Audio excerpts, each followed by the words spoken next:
What's up, guys? I'm Ryan with Ryan Epps Fishing. We are back out on the water today. We are on Cherokee Lake today. And normally when you see me out here on Cherokee, y'all see me out here chasing a smallmouth down. And usually I stick to the middle, lower half of the lake most of the time when I fish Cherokee. But today I decided to do something a little bit different, and I have made the drive and put in all the way up here on the top half of Cherokee Lake. Wanted to fish a little bit different water, try some different things, and honestly, it's been a couple years probably since I fished this area up here and ventured this far up into Cherokee. It's pretty much a river system type deal up here once you get this far up, and looking forward to it. We're going to try to find some pre-spawn bass today. We don't have too terribly long. We got some weather moving in here in a little bit, so we got to hurry up, try to put a few fish in the boat, see if we can track down a big one. Y'all stick around. Hope you enjoy the video today.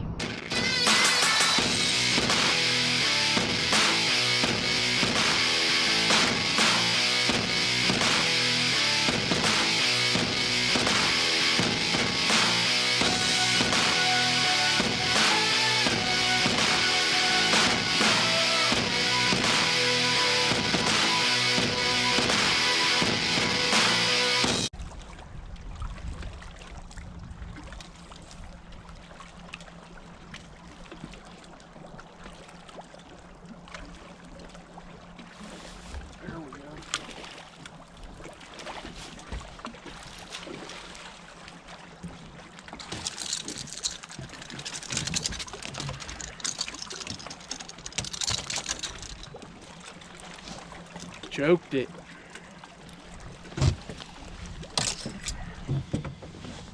Fish to start off the morning.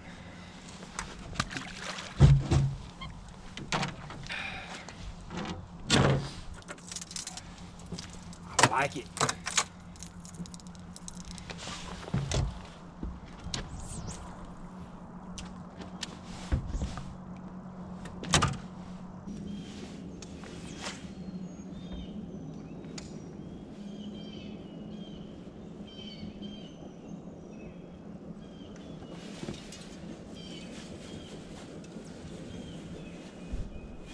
Go. Oh, come off. That was a little guy right there. I thought I had a stick. It's a large now.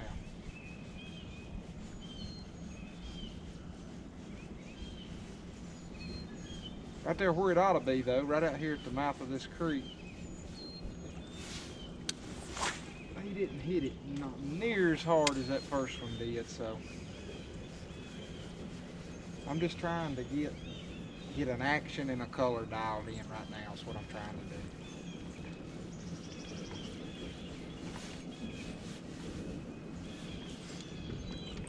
They're eating shad, I know that. My gut's telling me right now to put a swim bait on, so I'm thinking real hard about doing that. Water clarity's pretty good, so it would be definitely set up right for a swim.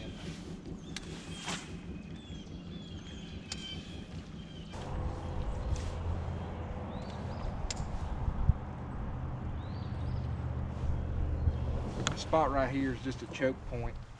The creek channel narrows up.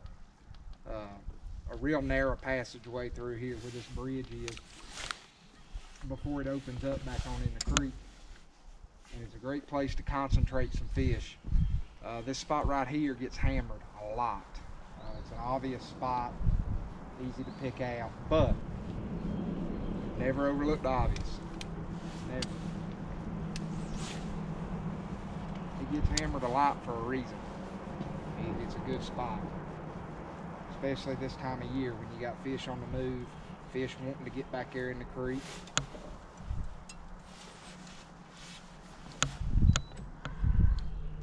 Place to get hung up to. This creek's a little dirtier right here than the last one we was in. You got to keep that in mind. Every creek is different. What was working in one creek and a pattern that you were fishing in one creek could be totally different. than what's working in another one. I mean, one right beside of it even. There we go. That's a good one.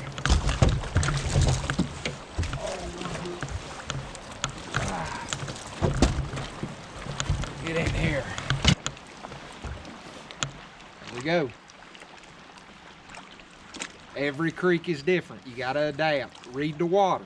Dirtier water, swim bait wasn't gonna be as effective. Put it down, picked up the red-eye shad, started throwing it, then a couple casts, fish in the boat.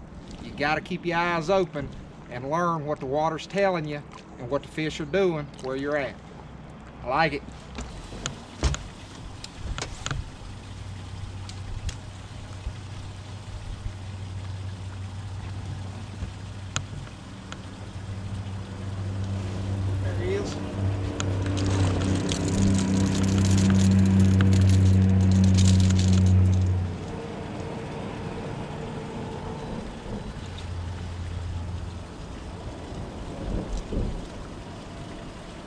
Little feller.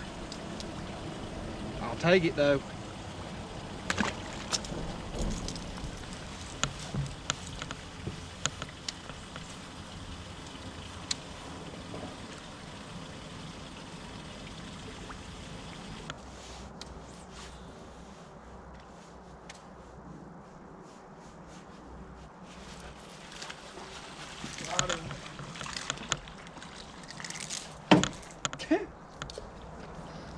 That fish was so small, he couldn't even get the thing in his mouth.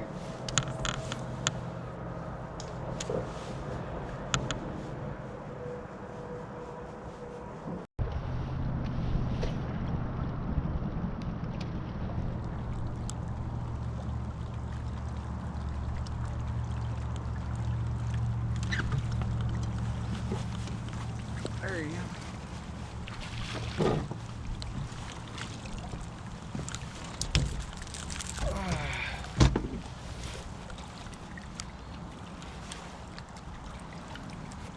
Weather's starting to turn bad. Little bitty guy, but when the weather starts to turn bad like that, that's when I pick up the old crankbait. See if we can get another one real quick here before we got to put it on the trailer.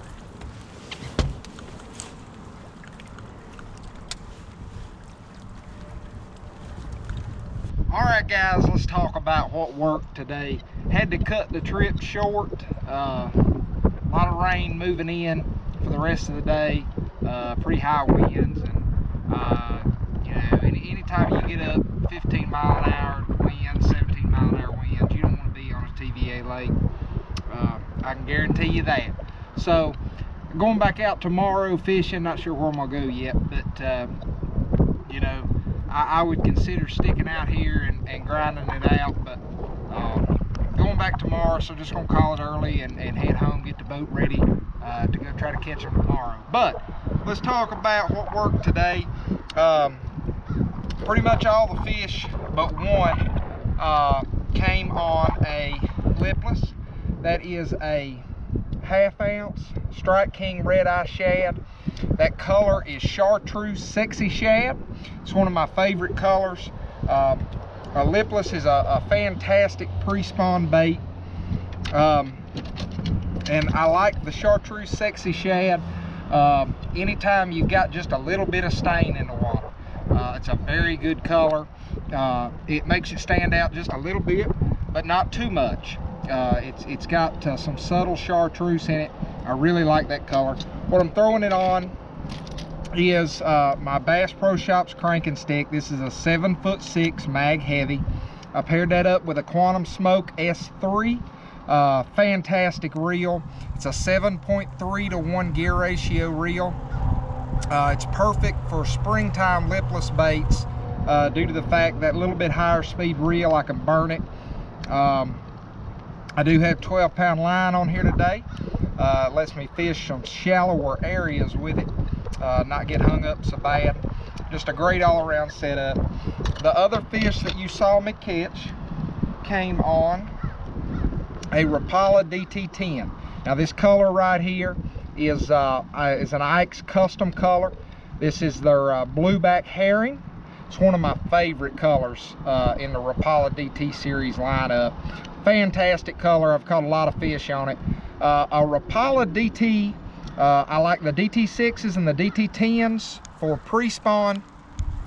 Fantastic crankbaits for pre-spawn. I guarantee you that before the pre-spawn is over, that DT is going to be a player. I catch a lot of fish on it this time of year. I haven't thrown it as much this year due to the fact that you know, we've had all the flooding and we've had all the muddy water, and a Rapala DT series crankbait is a very subtle crankbait. It's got a tighter wobble to it compared to a lot of the others that you've seen me throw. It's got a very subtle sound, hardly any sound at all. Just a great crankbait. You know, it's balsa, so it's got a unique buoyancy to it. And something that I like to do is, if you change the hooks out, I changed the stock VMC hooks that were on it out to the KVD Mustad triple grips. And those hooks are just a little bit heavier. And what it'll do to that Rapala is it'll slow the rise rate of it. So it'll keep it from floating up so fast. And if you upsize the hooks on it, you can almost get that crankbait to suspend. It'll have a very slow rise to it. And I really like that when the water is still cold. You know, we're warming up, we're up in the low 50s, but that's still cold water. So there's something about that almost suspending action to it that just seems to be really effective this time of year. So when I got into some clear water back there and the wind started picking up a little bit, you know, to help drive a good crankbait bite, I picked up that Rapala DT, and we put one fish in the boat there at the end. If y'all were coming out here, I would definitely target rock bank, you know, 45 degree. They were on the bigger rocks today, but I didn't find anything back in the creeks. Where y'all saw me catch the fish were rock banks, chunk rock, big chunk rock, just as you would go into the creeks. That's what I found holding fish. The first fish that you saw me catch today was a bluff bank on the main channel, but it was right where it was supposed to be. There was a big pocket that went off. Well, I wouldn't say a big pocket. There was a pocket there that went off. And you know, some of these fish don't go back in the creeks. They'll spawn right out here on the main lake, and those pockets are where they do that at. So that fish was right on the outside of that pocket, right where I would expect one that intends to stay out there should be staging. So keep that in mind. You know, they don't all go back in the creeks and spawn. There's a lot of fish that live out here on the main lake, and they'll spawn out here, and they're going to stage out here as well. So that's all I got for y'all today, guys. If you like the videos, make sure you go hit that subscribe button, hit that like button, hit the notification bell. If you got any questions or comments for me, feel free to leave those in the comment section down below. I will get back to y'all with any answers that I can give you. Until next time, y'all make some time, get out there on the water and catch you a few. I'm Ryan Epps. Y'all have a good one.